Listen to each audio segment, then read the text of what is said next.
What do you think Taiwan taught you the most? I think maybe kindness. I'm no longer just a Taiwanese. I really had a big culture shock I'm getting out of it. It's not what I thought. Hola chicos，我是 Adele， 又跟你一起拍影片了。当然了。我们今天想要跟大家聊聊外国人在台湾跟台湾人在国外。Why foreigner chose to come to Taiwan? Why Taiwanese people chose to go overseas? The two completely different experience and how these experience impact us. Coming from a small town in Brazil, what was your thoughts about coming to Taiwan? When I first applied for the exchange student program, could choose 3 countries. First option I chose the United Taiwan. States. Second option I think was England, Denmark. No Taiwan in the plan. I remember very clear that day. It was in 2009. I just got my results saying that the country that I've chosen, none of them were available, and I was quite sad. And then the lady approached me, don't be sad, we have this special place that we think is gonna be very suitable for you. And then she said Taiwan. I was like, what? Taiwan? Where's Taiwan? At that point, I started to understand more and more about Taiwan. Okay, I said, so let's go the challenge. I took the challenge. I was quite afraid in the beginning. I think especially we both coming from single culture, your dad, your mom are traditional Brazilian. For you, like going through this experience must be quite a shock.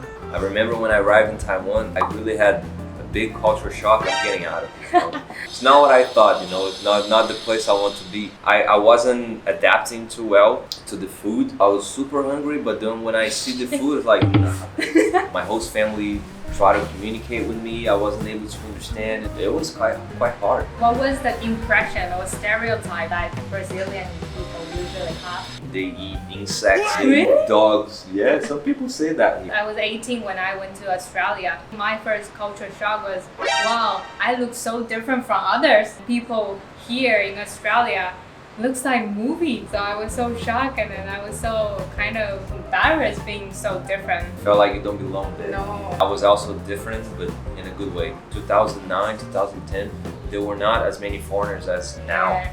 So it was kind of like the golden age. Person would see a foreigner in the MRT and they would get excited. I want to take pictures with you. Because people would look at me like, oh, who is this guy? He's so different. He's so handsome. Yes. Nowadays, they don't give a shit. He's just another foreigner.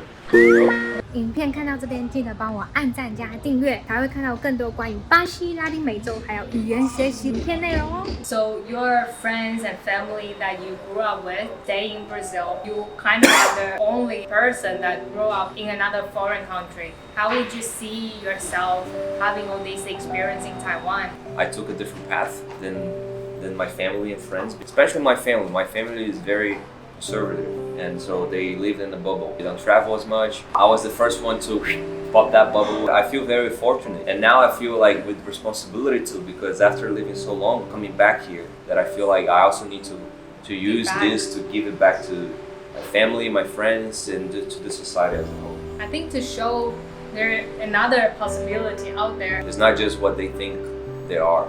What they think is wrong is right there. Who are we to judge? Traveling just allows us to see there's so many different perspectives. And right now, I don't see myself only as a Brazilian, because I lived half of my life here, half of my life in Taiwan. And then you chose to. I think that's so special. Right, and I felt home. This also makes me feel special because I carry with me information from 2 cultures, very deep information, which transformed me to who I am today. And I was thinking, if I didn't choose to go to Taiwan, who would I be today? Would I be living in the favelas, selling drugs? Or you might be working here very in normal supermarket. Putting the food in the plastic bag. As I mentioned, when I went to Australia, I was 18. I was just having the experience that most Taiwanese young kids would have. 烫那种玉米须啊. After I went to Australia, of course I'm still me. Their perspective, their culture kind of input in me. So I'm no longer just a Taiwanese. I feel like I'm something else. We connect to so many people. We are not just us. And I think that's the moment that you realize we are so different, but at the same time we are so similar. Basic necessities and the feelings and the emotions. Jealousy, they're all there, people will be loving and hating. What do you think Taiwan taught you the most? I think maybe kindness.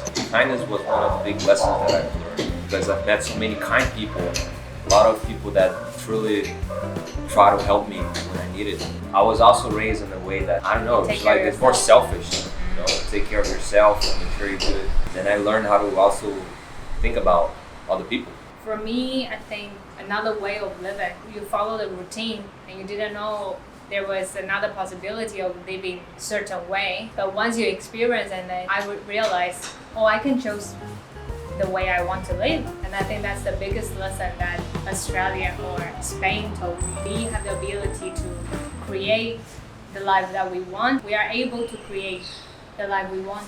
Yeah. What would you say to a Taiwanese young kid or young people? Try and not be afraid of failure. If you want to try a new job, you just try. If you want to travel and have different experiences, you do it. Put yourself out there and have the right intentions. Everything's going to be fine. Everything is going to be okay. Everything's going to be alright, as Bob Marley said. Because you never know what you truly love until you've tried. How do you let go of that fear? Don't let go, you just do it. As you do it, as the fear diminishes. Whoever you choose to be, that experience shapes into who you are. Regardless of what you're doing, you're still bringing all that information from all the experience you've gained, and you just apply, but you apply in different ways, you know. I think the point is you getting out of your comfort zone, going to explore and try different things, to embrace those challenges. Okay, the last question.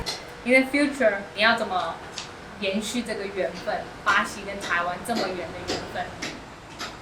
Keep practicing Chinese, you know, keeping this language alive, doing business with Asia. Another way is traveling to Taiwan, you know, staying in Taiwan for some time. There's so many people in the comment that say you should come to Taiwan soon. Yeah, I will. I'll see you there. So that's a video that we want to share with you guys. So the topic is a bit deep. I hope you like it. The information that serve you and help you or inspire you in a certain way. Leave the comment and let us know what you think, what's your feedback. Don't forget to subscribe, give us a like so we have more motivation